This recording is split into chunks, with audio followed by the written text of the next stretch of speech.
બોલો શું થયું? કવર તૂટી ગયું. કવર તો હા કવર બી તૂટી ગયું છે. બીજું શું તૂટી ગયું?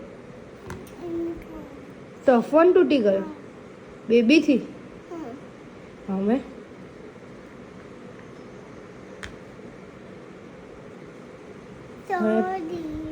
સોરી હવે પૈસે ક્યાંથી આવશે પણ? બીજી કાપી આપજો મારી.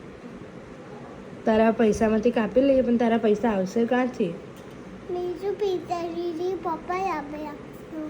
હવે કોઈ પૈસા આપે તો પપ્પાને આપી દઈશ. હા. ઓકે. 5 રૂપીસ આપી આપશું. 5 રૂપીસનું નથી 100 રૂપીસનું છે. નહીં આપી આપશું. નાની આપી દેશે પૈસા. સોરી તો કહી દો પપ્પાને. સોરી. ઓકે હા હવે તૂટી કરીશ બીજી વાર. ના. પ્રોમિસ. સોરી. પ્રોમિસ કરો. ઓકે હા તૂટી ના કરતો. ઓકે ગુડ ગર્લ બનવાનું.